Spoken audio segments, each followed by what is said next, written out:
Blackjack Mulligan's son, a four-horseman NWA World Heavyweight Champion. Barry Windham had wrestling royalty in his blood, but his journey was anything but smooth. You have to hear about it all. Now, some of you younger fans might be scratching your heads. Barry Windham? Who's that? Well, trust me, by the end of this video, you'll understand why this guy was an absolute legend in the ring. Barry Windham was practically born into the wrestling business. His father was Blackjack Mulligan, a tough-as-nails brawler who was a huge star in the 70s. Barry broke into the business in the early 80s, and it was clear from the start that he had inherited his father's athleticism and then some. But Barry was more than just a powerhouse. He was incredibly agile for his size, and he had this natural charisma that drew you in. He could play the babyface or the heel with equal conviction. He quickly rose through the ranks, winning titles in various territories and making a name for himself in the NWA. But Barry's career really took off when he joined one of the most iconic factions in wrestling history, the Four Horsemen. Alongside Ric Flair, Arn Anderson, and Tully Blanchard, Windham was part of a group that dominated the NWA. These guys were the epitome of 80s wrestling cool. They were stylish, arrogant, and they could back it up in the ring. Windham's feuds with guys like Dusty Rhodes, Nikita Koloff, and the Rock and Roll Express were legendary. He was a master storyteller in the ring, and he could really get the crowd invested in his matches. While he had some success in the WWF, his run there wasn't as memorable as his time in the NWA. The Widowmaker gimmick didn't really allow his personality to shine through. But even in the WWF, Barry's talent was undeniable. He had great matches with guys like Hulk Hogan and Jake the Snake Roberts. In the early 90s, Barry returned to WCW, and this is where things got a little controversial.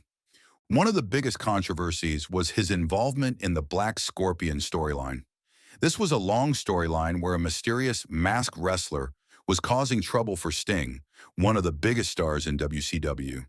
Fans were really excited to find out who the Black Scorpion was, and they were hoping it would be a big-name wrestler. But when the mask finally came off, it was Barry Windham. A lot of fans were disappointed because they felt like it was a letdown.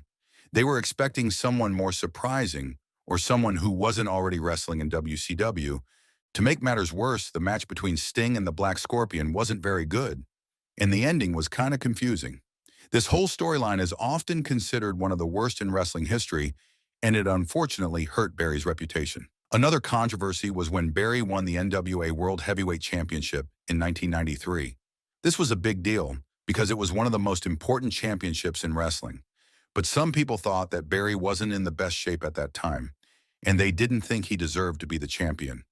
They felt like he wasn't the same wrestler he used to be, and that he wasn't as exciting to watch.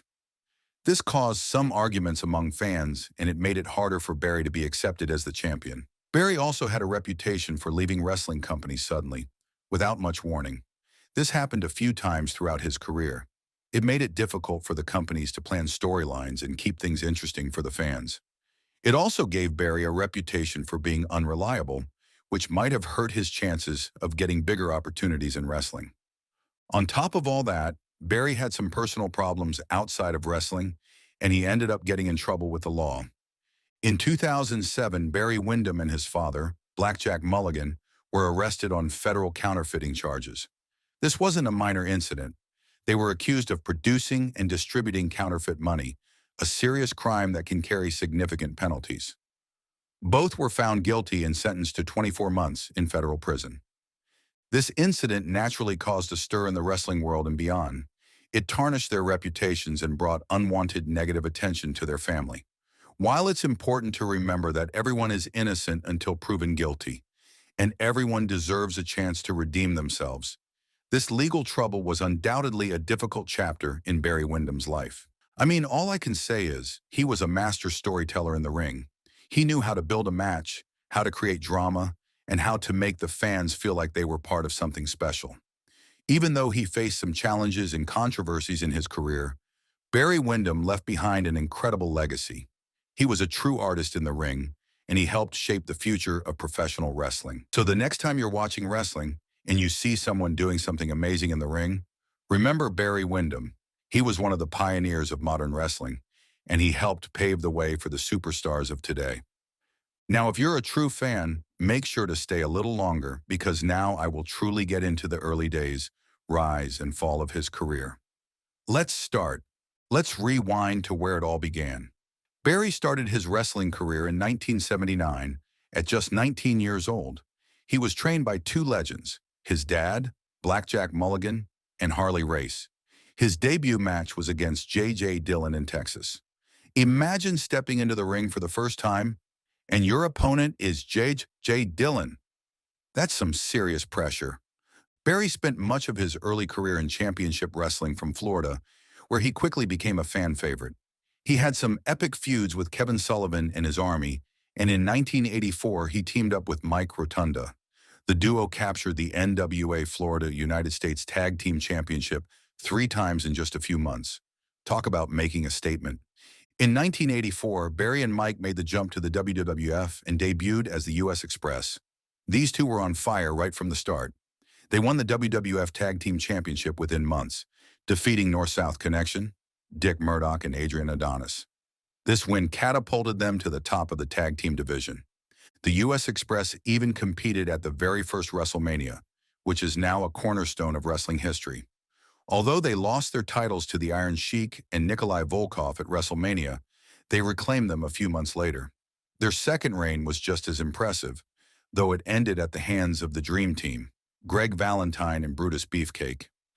After leaving the WWF, Barry returned to the NWA and proved he was just as skilled as a singles competitor. He had some unforgettable matches with Ric Flair, including one for the NWA World Heavyweight Championship at Battle of the Belts Tupinku. Barry also feuded with Ron Bass for the NWA Florida Heavyweight Championship. But Barry didn't stop there. He also appeared in the American Wrestling Association, AWA, alongside Mike Rotunda. At Wrestle Rock 86, they defeated the Fabulous Ones, further solidifying Barry's reputation as a versatile and dominant wrestler. Barry's career hit another level when he joined Jim Crockett Promotions, JCP. Here he had some of the most iconic matches of his career, especially against Ric Flair. Their matches often went an hour or more, showcasing Barry's stamina and technical prowess. Barry also formed a tag team with Ron Garvin, and together they won the U.S. Tag Team Championship in 1986. Their rivalry with the Midnight Express, managed by Jim Cornette, was one for the ages. The Midnight Express never managed to defeat Barry and Garvin for the titles, which speaks volumes about how dominant they were as a team. In 1987, Barry became the first ever NWA Western States Heritage Champion, a title he defended against the likes of Rick Steiner and Big Bubba Rogers. Later that year, he faced Steve Williams for the UWF Heavyweight Championship at Starrcade 1987. While he didn't come out on top, matches like these solidified his status as one of the top wrestlers of his time. Then came 1988. Barry was teaming up with Lex Luger, and together they formed a killer duo called the Twin Towers. They were unstoppable and won the NWA World Tag Team Championships at Clash of the Champions, where fans were hyped, right? But then, bam! Just a few weeks later, Barry betrayed Lex during a match, costing them the titles. This heel turn shocked everyone, but it was just the beginning. Barry joined Ric Flair's legendary stable, the Four Horsemen. Now, if you know anything about wrestling in the 80s, you know the Horsemen were the bad guys. Barry fit right in, rocking a black glove and his dad's claw hold finisher. He even won the NWA United States Heavyweight Championship and held it for 9 months. Dude was on fire.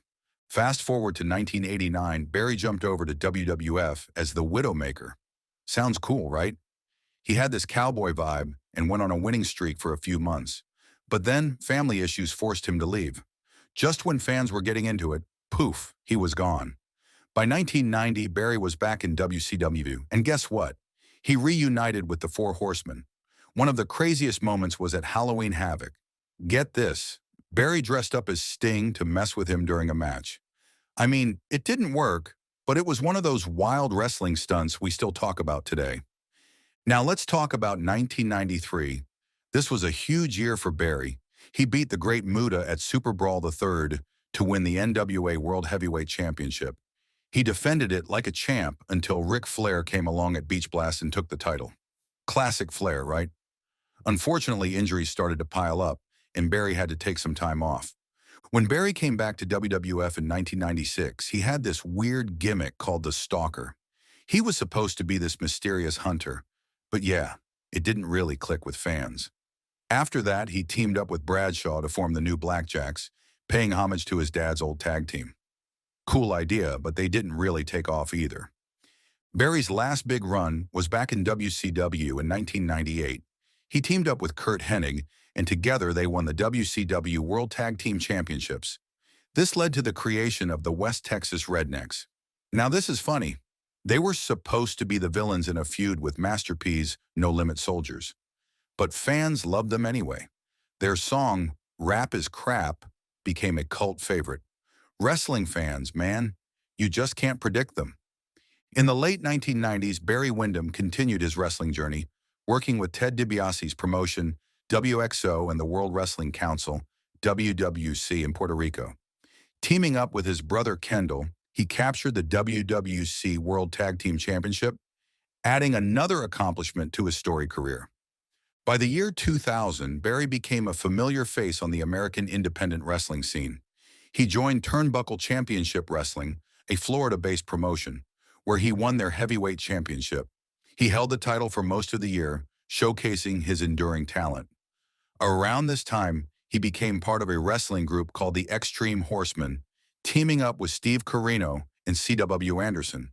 Together, they had notable feuds with Dusty Rhodes and his son, Dustin Rhodes. Windham's last few wrestling appearances came in the early 2000s. He participated in Major League Wrestling's War Games and reunited with his former partner, Mike Rotunda, as part of the U.S. Express. They faced Larry Zbyszko and the outlaw Ron Bass at Wrestle Reunion Nor on January 29, 2005. A few years later, on March 10, 2008, he reunited with Rotunda again on WWE's WrestleMania Rewind episode of Monday Night Raw. They were set to face the Iron Sheik and Nikolai Volkov in a rematch from the first WrestleMania, but the match didn't take place. Outside the ring, Windham worked as a producer for WWE. He also made appearances on various wrestling programs and DVDs, including the 2007 release Ric Flair and the Four Horsemen. That same year, he was seen at the WWE Hall of Fame sitting next to his former tag team partner, John Bradshaw Layfield. He continued to make occasional appearances, like introducing Super Brawl III on WWE 24/7 in June 2007.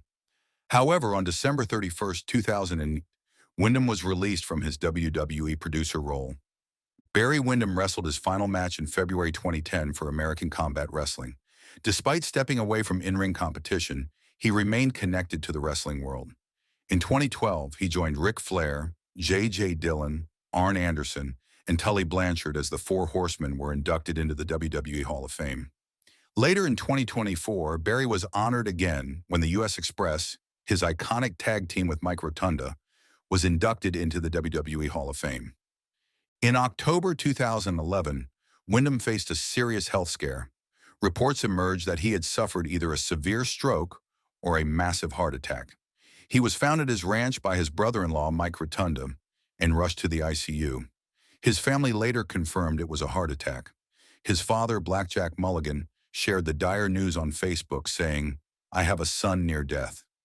Thankfully, Barry survived, though the experience highlighted the challenges he faced later in life.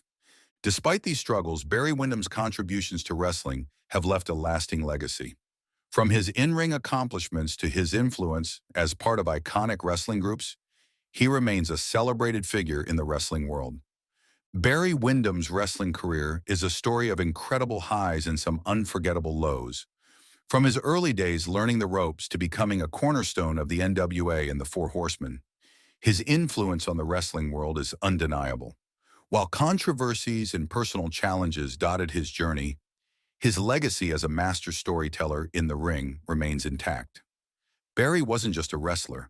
He was an artist who knew how to captivate fans and deliver matches that stood the test of time. So the next time you see an epic wrestling moment, remember the trailblazers like Barry who paved the way. Thanks for joining me on this deep dive into the career of a wrestling legend. If you enjoyed the video, don't forget to like, share, and subscribe for more wrestling history and stories about your favorite superstars.